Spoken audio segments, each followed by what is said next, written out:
Well, here we go then, a brand new era at Norwich City. Welcome back to TNC, everyone. Jack Reeve here to guide you through the Norwich City against Reading preview. It's that time of the year, isn't it, when you're not quite sure what day of the week it is.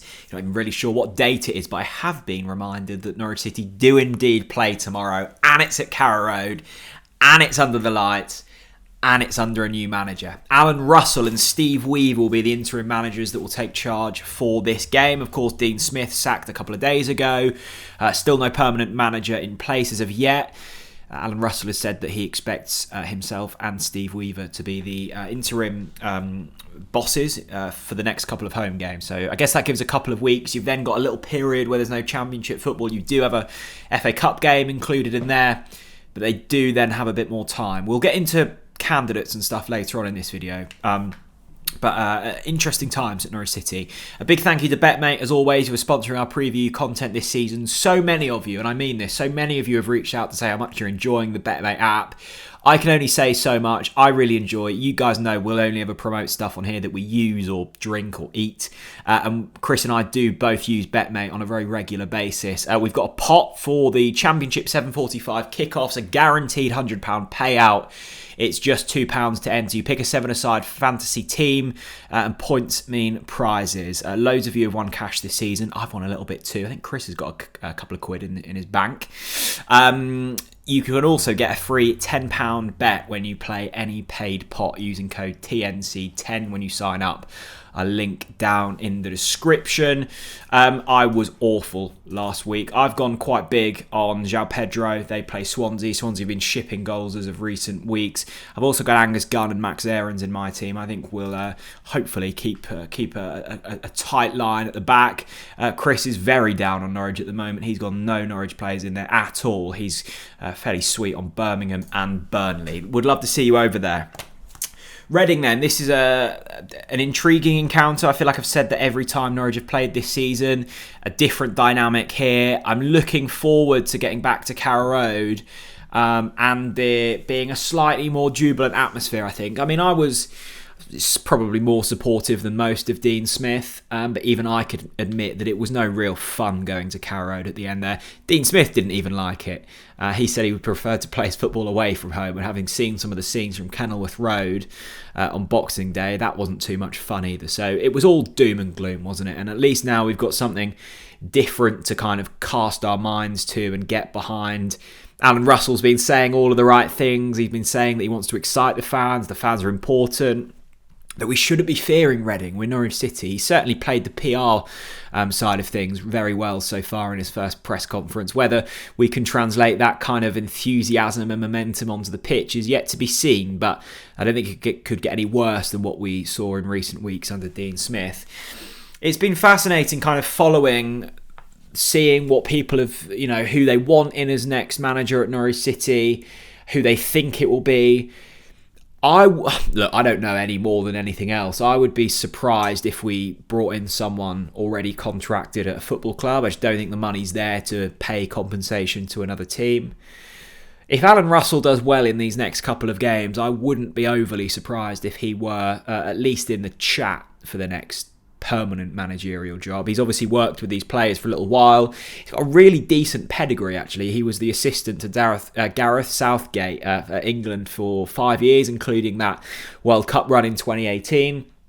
So this is a guy that knows what he's doing. He's clearly got the respect of the players. And look, it's an important few weeks for Norwich City. Reading, then Watford, both at home. Win those two games and suddenly everything feels a lot different. Lose those games or don't pick up a win in either of them, and suddenly you're staring at the bottom of the table rather than the top, because at the moment, although we are still remarkably in the top 6, we are just,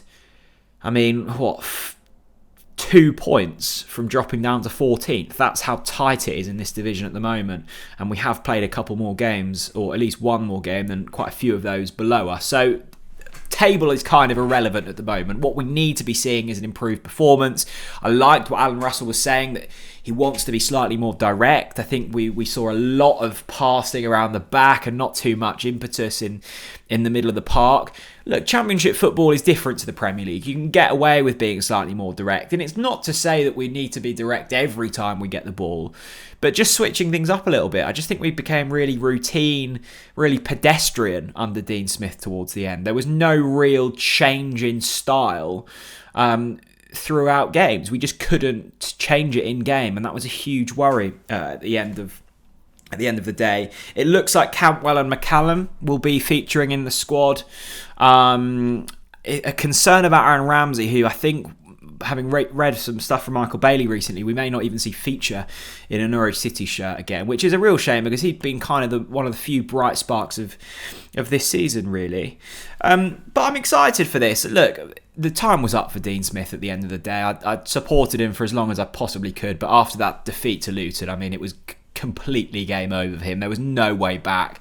In an ideal world, Norwich City wouldn't have sacked him because that will have been an expensive payoff for him and Craig Shakespeare and the other staff that have been sacked along with Dean Smith, that they just didn't budget and they can't really afford it. I mean, they spent through the roof on paying Daniel Farker and his team off after they sacked him a few weeks into a brand new 4-year contract. So they haven't really learnt their lessons there, nor have they, I guess, learnt lessons around timings, because you would have thought if they at least had even a smither of wanting to sack him, it would have been done pre-World Cup and you would have had a whole month to figure things out. But isn't hindsight beautiful? And at least Norwich are still within touching distance of, promotion possibility this season. In terms of Reading, I mean, to be fair to them, a remarkable season. I had them and Birmingham down as absolute bankers to be relegated this season, and both of those sides are doing really well.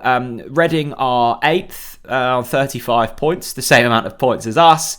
Very hot or cold. Their last outing, they beat Swansea 2-1. They were 2-0 up in that game.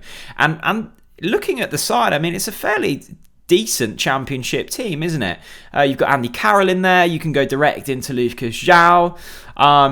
It's a team that I think are streetwise in this division, and I think we can't underestimate them. So excited to hopefully have some form of atmosphere back at Carrow Road, and just to get rid of that toxicity, because it's just horrible. Like, there's just no benefit to anyone with that. So looking forward to it. Really interested to see how Alan Russell sets up. I mean, the world really is his oyster at this stage. It's kind of no lose for him. Has a couple of blinders, could be made the next permanent Norwich City manager.